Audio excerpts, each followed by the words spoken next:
Shalom. Before I get started with this lesson, I want to give all honor, praise, and glory to Yahweh, Ba'Hashem, Yahweh Shah, Ba'Hashem, Makar Kwadash. Double honors to my apostles and elders, a great millstone that taught me this truth and that rule well. And peace and salutation to the elect that's out here laboring and that believe on the names of Yahweh, Ba'Hashem, Yahweh Shah, Ba'Hashem, Makar Kwadash. And pretty much in this lesson, I want to do a part 2 on how the world is fearing the tribes reuniting. Okay?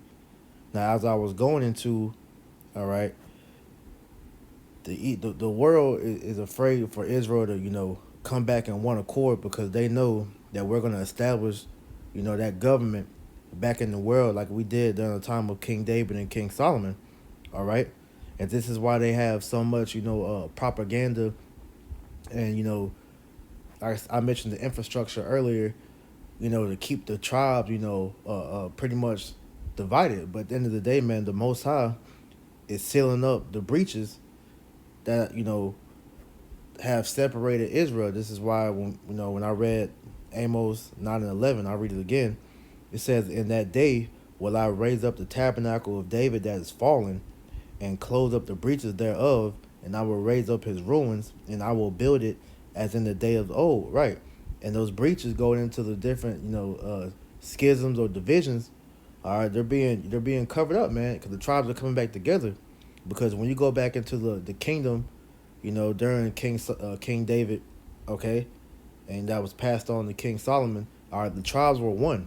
All right, the nation didn't get split until, after King Solomon died, and they got split, between his sons Rehoboam and Jeroboam, all right?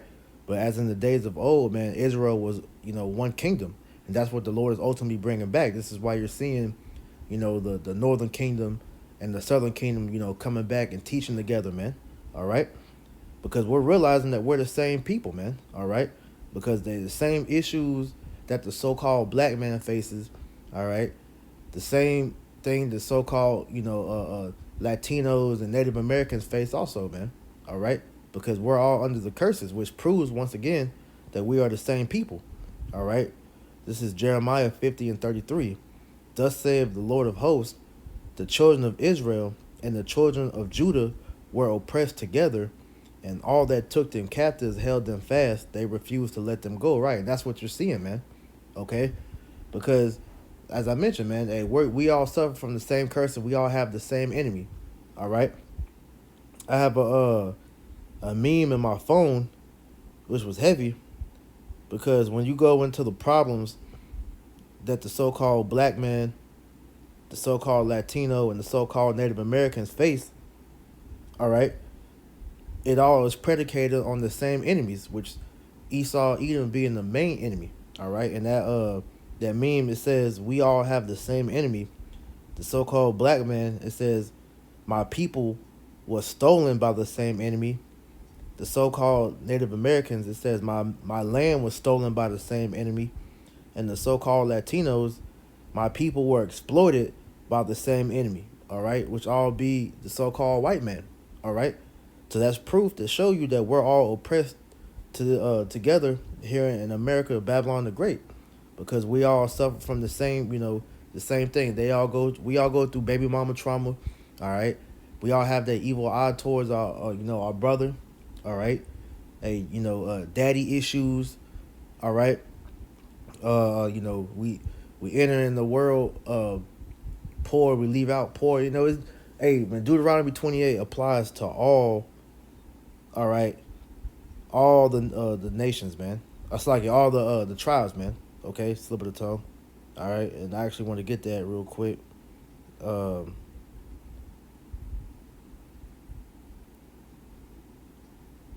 Bear with me. This is Deuteronomy chapter 28, verse. I'm gonna start at verse 45.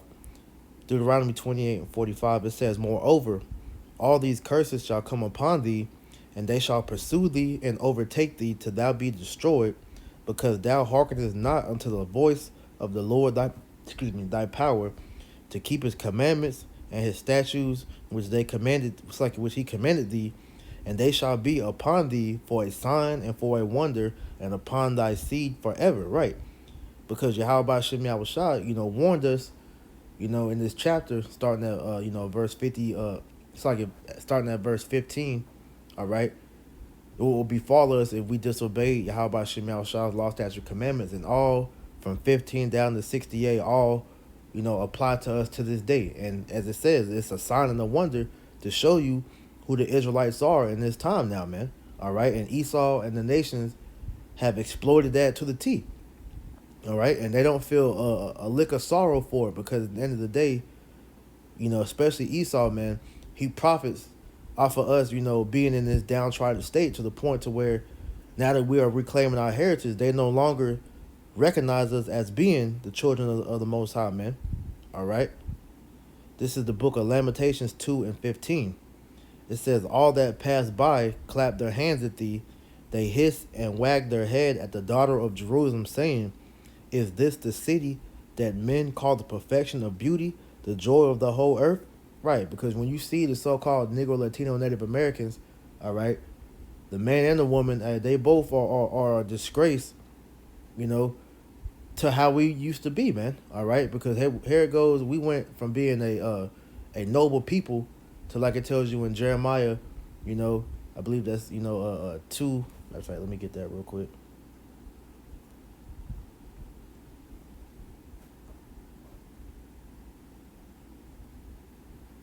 Jeremiah 2 and 21. Yet I have planted thee a noble vine, wholly a right seed. How then art thou turned into the degenerate plant of a strange vine? And we have came down to this base level by taking on the heathen ways. And like I said, man, Esau has exploited that, because through his system, he has further distanced us from the scriptures and made us embrace the ways of the heathen, and we have been afflicted by the curses, man. All right, so now we're hardly recognized as the people that the scriptures describe, man. All right, because you see Jake, man. Jake, the Jake, man, he's an effeminate, homo thug with tattoos, all over their body. All right, sagging. All right, drugged out, and you got the women who are nothing but whores. A total disgrace.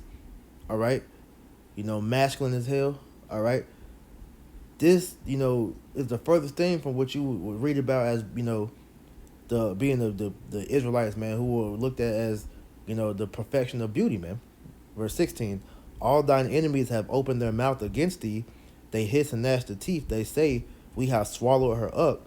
Certainly this is the day that we look for. We have found, we have seen it. And that went, what I brought out in the first part, which was, that Psalms 2. All right, that vain thing that the nations imagine, man. All right, of having Israel, swallowed up forever. But see, now the Most High, all right, is, putting his spirit back on, the elect. And now we're coming out of these ways, man. All right.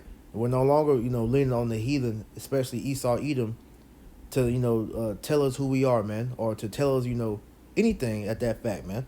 All right. We're turning back unto the Lord and reclaiming our heritage and seeking our power. Okay. This is the book, this is Isaiah 10 and 20.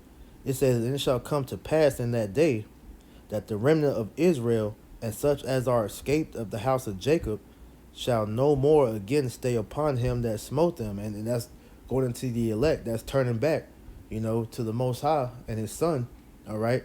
And disregarding, Esau, Edom, and his government, man, and his power structure and his ways, the ways of Babylon the Great, which is nothing but a sore pollution here, man.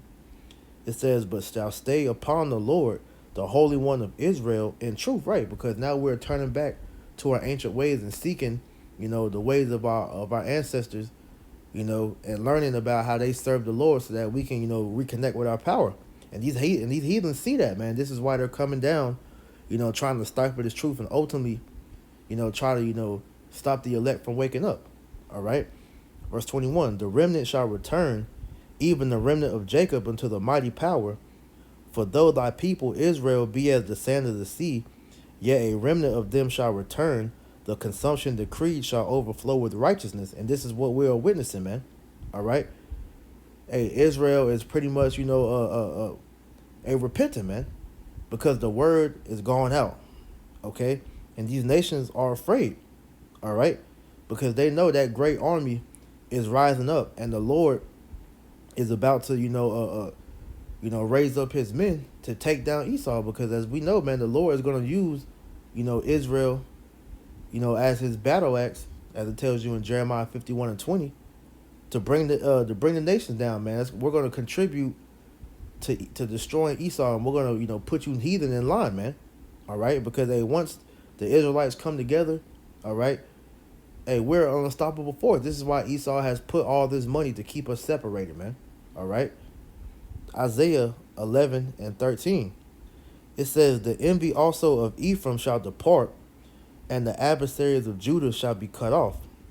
Ephraim shall not vex Judah." It's like Ephraim shall not envy Judah, and Judah shall not vex Ephraim. But they shall fly upon the shoulders of the Philistines toward the west, and they shall spoil them of the east together.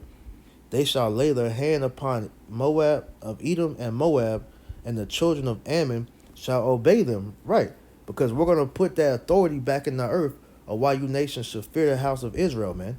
All right, because we're no longer going to, have that evil eye towards our brother, man. Hey, the tribes are going to have that brotherly love again, man. All right. Hey, Ephraim, which represents the northern kingdom, and Judah, which represents the southern kingdom. Hey, we're going to have that love like we did of old, man. All right. And this is what these heathen ultimately hate. Because when you got the Israelite men coming together in unity, that's what, Esau fears the most. Because these nations understand, man, when we're back in our full strength, man, we are a force to be reckoned with. And none of you nations are going to be able to hold a candle to the power that we're going to have, man. All right? And best believe, hey, man, the Most High is going to let us get busy on you damn devils, man. And you rest of you heathen. Because payback is a motherfucker, man. All right? Zechariah 9:13. Matter of fact, before I even get that, that's that house of David being brought back together, man. All right?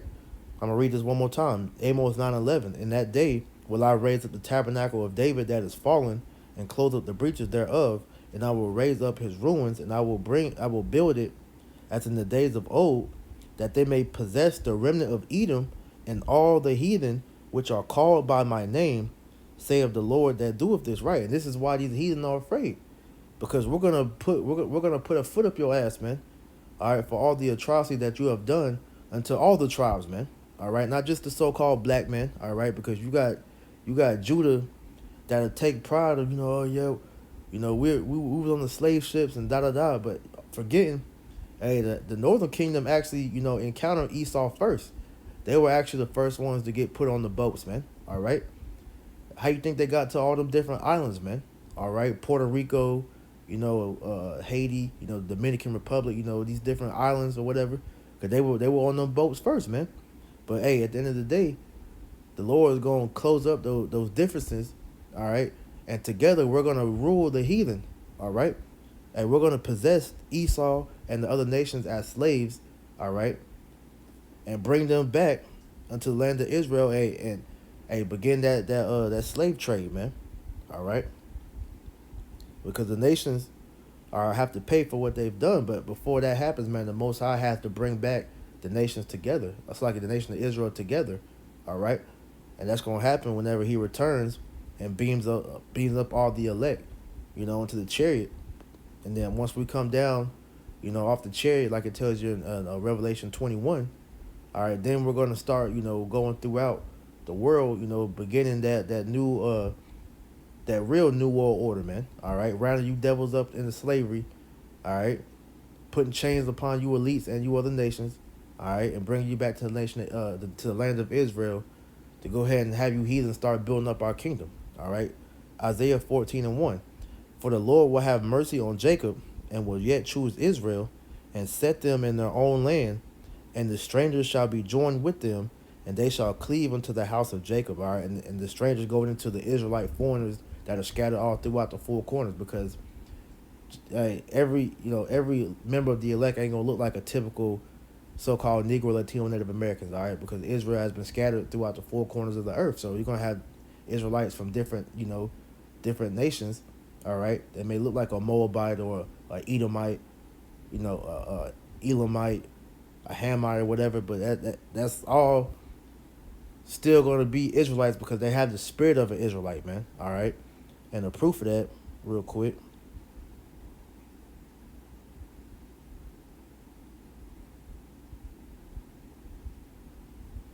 Give me 1 second.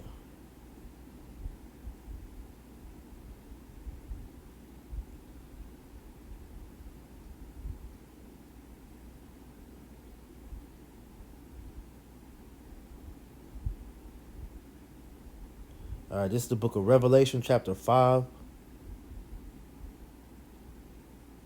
verse 9. All right, it says, I'm going to actually go up a verse. We'll go to verse 8. It said,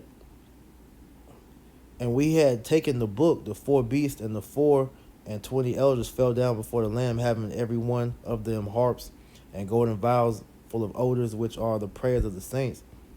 And they sung a new song, which the new song being the song of Moses. All right. Thou art worthy to take the book. Salaki, that's not the one I wanted. Salaki.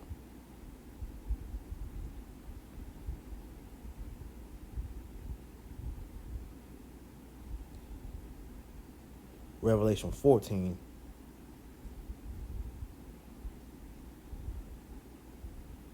Yeah, Revelation 14 and 5. Okay. It says, matter of fact, I'll just start at the top. Revelation 14 and 1. And I looked, and lo, a lamb stood on the Mount Zion, and with him 144,000, having his father's name written in their foreheads. All right, going into the elect. All right, that have this truth. It says, and I heard a voice from heaven as the voice of many waters, and as a voice of a great thunder. And they heard the voice of harpers harping with their harps, and they sung as it were a new song before the throne and before the 4 beasts and the elders, and no man could learn that song but the 144,000 which were redeemed from the earth. And that's going into the elect, all right, singing that new song, which is this truth, all right, which I mentioned, which is that the song of Moses, man, all right, the song of deliverance, that Yahweh Shai is going to come and, deliver us from the hands of Esau and the rest of these nations. Verse 4, these are they which were not defiled with women, but they are virgins, all right, meaning that, the elect weren't penetrated with the ways, of wickedness, man, all right. Lord willing, we're of the elect, and we are kept pure. These are they which follow the Lamb whithersoever he goeth. These were redeemed from among men, being the first fruits unto the Most High and to the Lamb, and in their mouth was found no guile, for they are without fault before the throne of the Most High. All right, these are the men that the Most High redeemed from the earth. Okay, whose works were found, a fruit for repentance, man, or who he delivered.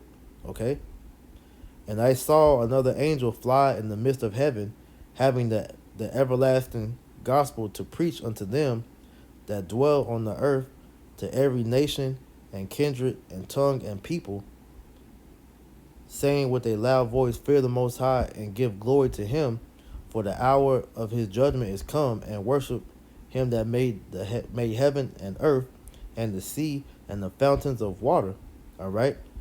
And I believe when you go into this word, kindred, because see, they'll try to say that, that salvation is for everyone, but actually salvation is just for the elect, man.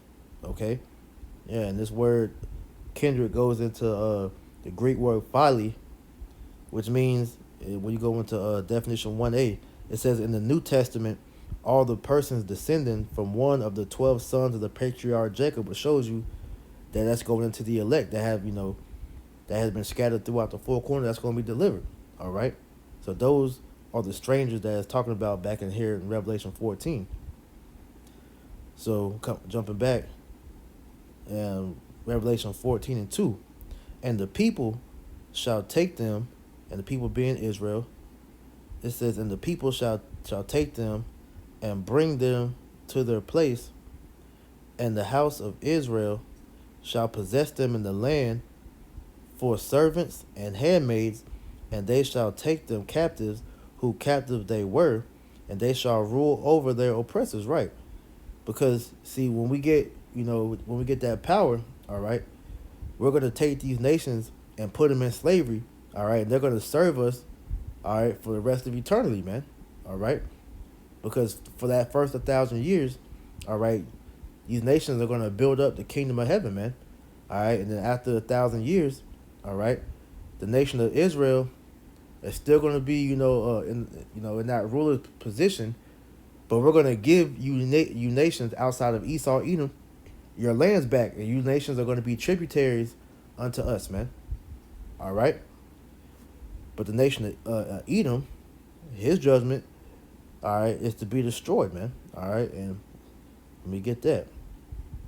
This is the book of Obadiah, chapter 1, verse 18. It says, "In the house of Jacob shall be a fire, and the house of Joseph a flame," which shows you that, hey, we're going to be one nation again. "And the house of Esau for stubble, and they shall kindle in them and devour them, and there shall not be any remaining of the house of Esau, for the Lord has spoken it," right? So after that 1,000 year period, we're gonna, take all you Edomites, put you in the pit, and we're gonna have the most, greatest bonfire ever, recorded in human history, because that's gonna be the end of Esau, Edom as a nation. All right, and then once they're gone, all right. Verse 19, "And they of the south shall possess the mount of Esau, and they of the plain the Philistines, and they shall possess the fields of Ephraim and the fields of Samaria, and Benjamin shall possess Gilead." So, hey, we're gonna, possess the land of Esau, because he's no longer gonna need it, because he ain't gonna be here anymore, man. All right, and these things that we're bringing out, these facts that the scriptures are pointing out, what's future prophecy, is what the heathen face, that they're afraid of, man. All right, because they don't want, that they don't want these prophecies to take place, because ultimately they're afraid of being, put in slavery, man. They're afraid of Israel recompensing them for all the atrocities that you've done unto us, man. But that's a righteous payback, man. Okay. So I just want to, bring it out through the Spirit, man. Lord willing, this lesson was edifying unto the flock. All right. I want to give all honor, praise, and glory to Yahweh, Ba'Hashem, Yahweh Shai, Ba'Hashem, Makarkwadash. Double honors to my apostles and elders, the great millstone that taught me this truth and that rule well. And peace and salutation to the elect. Until next time, I say shalom.